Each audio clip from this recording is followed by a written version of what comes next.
Չափում ենք ԱԳ հատվածը, G հորիզոնականը ցույց է տալիս մեր կրծքի մակարդակը։ Այստեղ արդեն հաշվարկված է այնպես, որ թևի փորվածքը իջեցված է, որ մեզ հարմար լինի կիսամկրկող ուրվապատկերի համար։ Այս հատվածը նախագծվում է ՎՊՌԶ չափը։ Սա բարձրություն պրոյմայի մեջքի չափն է, գումարած 5,5։ Ես ստացել եմ 23,2 իմ անհատական չափերով եւ կլորացրել եմ այն, ստացել եմ 23,5։ Կարող եի նաեւ նշել 24-ը։ Ահա այս մի կետով։ Բայց ես նշեցի սա, որտեղ ինձ բավարար է, որտեղ այստեղ բավականին ներքև է իջեցված։ Տեքստով ցույց տամ ՎՊՌԶ չափը, դա վզի հիմքի կետից չափաշապն է մինչև թևատակի այս անկյունը։ Ներքև իջեցնելու համար մենք ավելացում տվեցինք։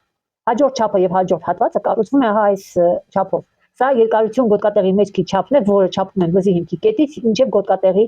գիծը։ Դա մեր գծագրի վրա ԱՏ հատվածն է, Տ կետը ցույց է տալիս տալիա, այսինքն գոտկատեղ, տեղադրված է ահա այս չափը, ավելացումը տրվում է 1 սանտիմետր եւ տաթատարժեքը տեղադրում ենք A կետից ցած։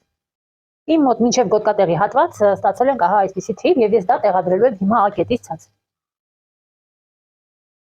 Այս գիծը ցույց է տալիս իմ գոտկատեղի մակարդակը։